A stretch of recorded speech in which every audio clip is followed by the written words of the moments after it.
Before the epic lightning, before Hemsworth's muscles, and way before the Avengers, there was a Thor who looked like he had just walked out of an 80s Viking dive bar, with a bargain bin helmet, a cape, and cartoon-style fight scenes. This first live-action attempt at Thor was so bizarre. It feels like a parody today, but without that awkward beginning, maybe we would have never gotten the Thor we all love now. In this video, I'll show you how Thor went from being an 80s oddity to becoming one of the most beloved heroes in cinema. The Incredible Hulk returns, 1988. Can you imagine the very first live-action Thor showing up in an 80s Hulk TV movie? Yep. Before the MCU, before Chris Hemsworth, before the epic Thunderbolts, there was a version of Thor that now feels almost like a comedy sketch. The movie was The Incredible Hulk Returns, 1988, a made-for-TV film where Thor looked less like a Norse god and more like a Viking biker who got lost on the way to a bar. He literally shows up to help Bruce Banner, and their very first meeting is a bar fight. Because, of course, in the 80s, superheroes solved everything with cheesy punch sound effects.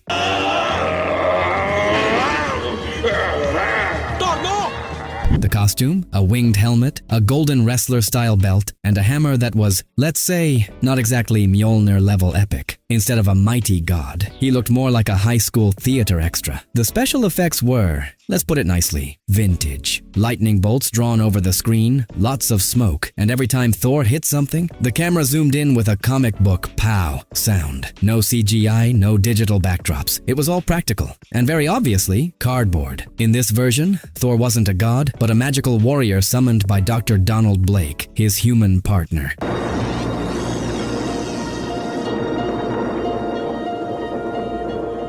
Yep, here they were separate. Blake would strike the hammer and boom, Thor appeared. Basically like a Pokemon. This version didn't really connect with audiences, so the idea of a Thor series was shelved. But honestly, without this clumsy first step, Marvel might never have tried again. Thor, 2011. Fast forward 23 years and boom, the real legend begins. In 2011, Marvel finally decided it was time for the God of Thunder to have his own movie. And what better way to introduce him than with thunder, cosmic portals, and Chris Hemsworth absolutely owning the role. Directed by Kenneth Branagh, this film mixed superhero action with family drama straight out of a Norse tragedy. Thor is an arrogant prince of Asgard who screws everything up by acting without thinking. His father Odin strips him of his powers and banishes him to Earth to learn humility. In the name of my father and his father before, cast you out! There, he meets Jane Foster, and while he learns to be a better man, his brother Loki is scheming to take the throne. Classic family drama, just with planets and lightning bolts. The costume, silver armor with dark details, an imposing red cape, and shampoo commercial hair. Majestic, yet modern. And notice, no helmet. He wears it for just a couple of minutes. The helmet left along with his ego. The effects? Pretty solid for the time. The Bifrost, the cosmic rainbow bridge, looked like a mix between fiber optics and the Northern Lights. The lightning felt powerful, and Asgard looked like a golden futuristic city with mythological touches. And in terms of evolution, this Thor starts as a spoiled brat with a magic hammer, and ends up learning what it truly means to be worthy. That's literally the lesson of the movie. Worthiness isn't about strength, it's about the heart.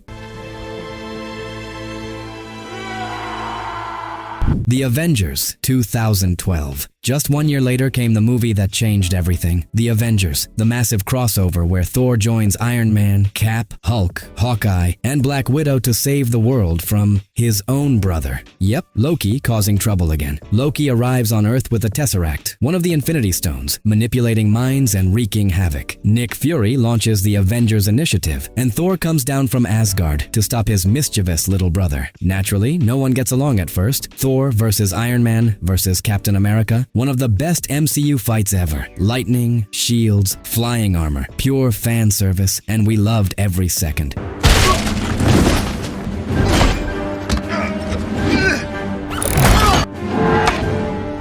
His costume here is a bit lighter than before. Darker blue details, a shorter cape, cleaner lines, less flashy, more functional. He looks like part of a team now, not just a golden prince. The effects leveled up big time. The final battle in New York was a spectacle. Portals in the sky, Chitauri ships crashing down, lightning flashing through skyscrapers, Thor flying, summoning storms, smashing enemies with Mjolnir. It was peak superhero cinema. This Thor wasn't the lone lead anymore. He was part of a family. He learned to fight alongside others, to trust humans, and to face Loki not just with anger,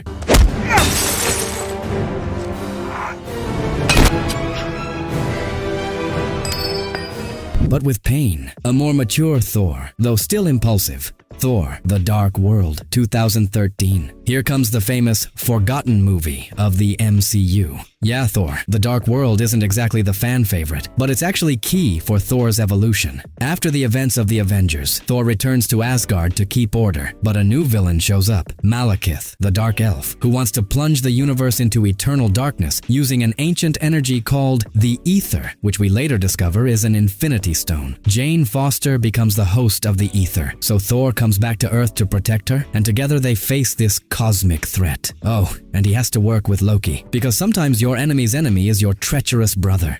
No!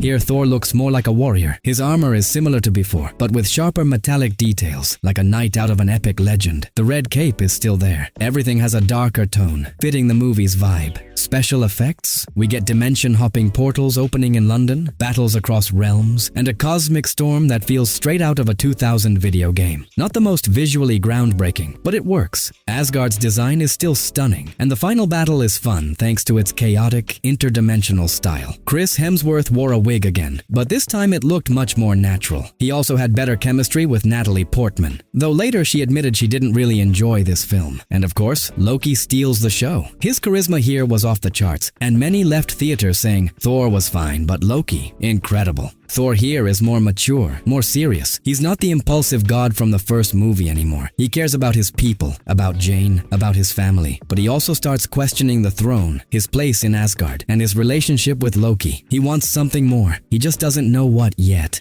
Avengers: Age of Ultron, 2015. The team's back together. In Age of Ultron, our Avengers face a threat born from their own technology, Ultron, a god-complex robot created by Tony Stark. And here, Thor begins to see beyond earthly matters. The Avengers try to keep the peace, but end up creating Ultron, who wants to wipe out humanity for its own good. Thor, as always, is the mystical muscle of the team, but he also starts having strange visions about the Infinity Stones and the future of the universe. Thor's look here is more refined. Think of it as the HD version of his past armors. More electrical details, sharper contrasts, and his arms are now uncovered. Special effects deliver big time. Slow motion fights against robot armies, lightning strikes lighting up the battlefield, and of course, the epic floating city scene in Sokovia. Thor even wields Mjolnir mid-flight while blasting enemies with thunder.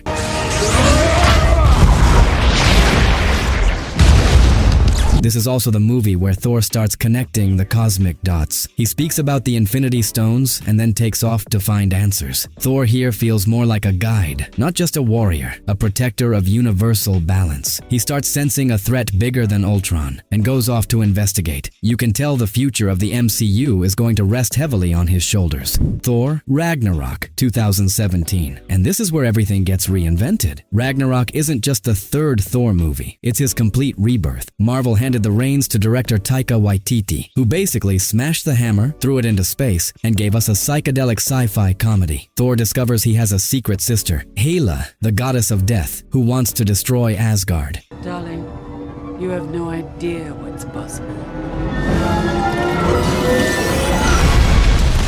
Along the way, Thor gets captured on the junk planet Sakaar, where he's forced to fight as a gladiator against Hulk. Oh, and he gets a haircut, loses his hammer, and realizes his true power doesn't come from Mjolnir at all. Maximum character growth unlocked. This movie is pure fun, humor, color, music, and tons of improvised dialogue. Thor shifts from being solemn and serious to being charismatic, funny, and way more relatable. For the first time, it feels like Thor actually enjoys being Thor. The costume, goodbye golden armor and cape, hello gladiator outfit, war paint, swords, and futuristic cuts. He doesn't look like a prince anymore. He looks like an 80s arcade hero. The special effects? Absolute madness. From fiery dragon battles in Asgard to intergalactic gladiator duels on Sakaar, lightning now bursts from his hands naturally, without the hammer. Thor literally becomes a walking storm.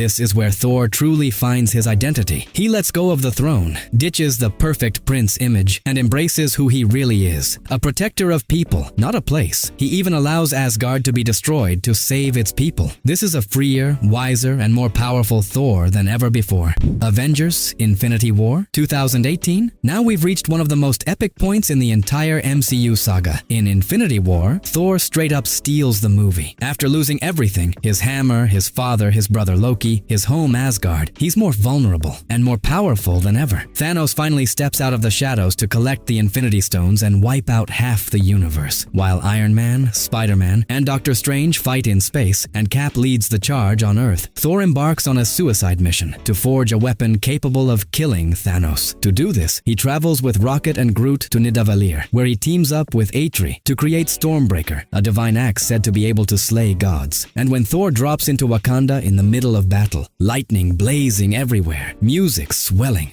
Cinema at its finest.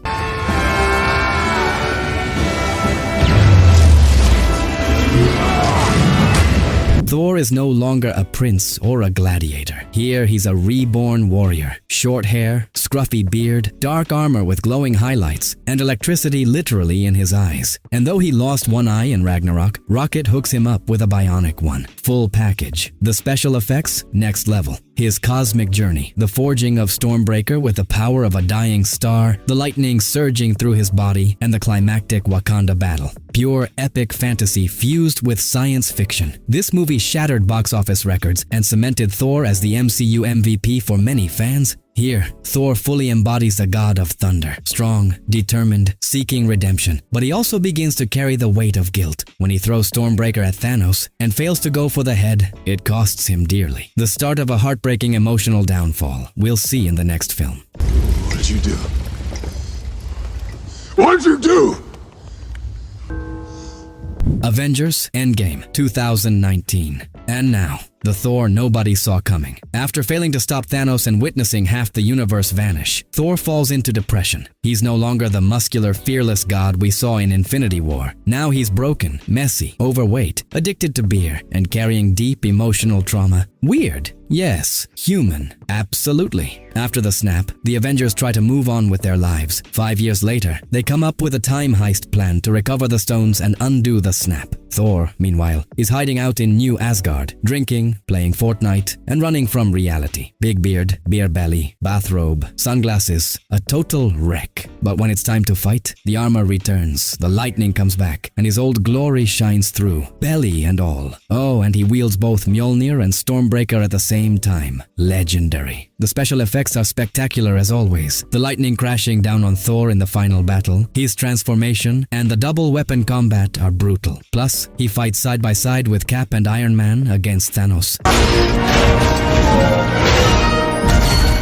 Thor's look was the director's idea, showing the real consequences of trauma. Chris Hemsworth pushed to keep that look until the very end, so the film wouldn't romanticize depression. Thor here hits rock bottom. He loses his confidence, his physique, his identity, but he learns to forgive himself, reconnects with his power, and, in the end, passes the leadership of Asgard to Valkyrie before heading off to explore the universe with the Guardians. A new beginning for a Thor who no longer needs a throne, just purpose. Yes, you. Of course. Of course.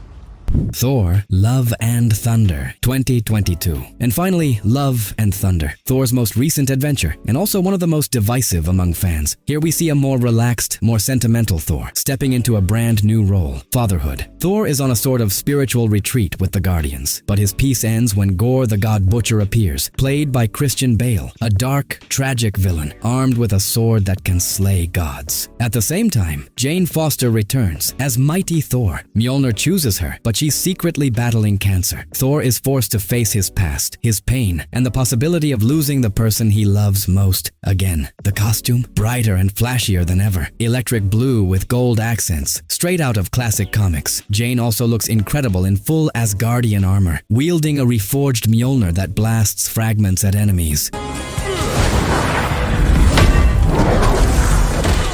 Visually, it's a feast. Mythological creatures, golden gods, portals, lightning storms, and epic fights in the Shadow Realm, all stylized in black and white. A true aesthetic showcase. Thor here is more human and emotional than ever. He learns to let go, to love without fear, and in the end, becomes the adoptive father of Gor's daughter. Thor evolves from Odin's son to Love's father. Now, where are your boots?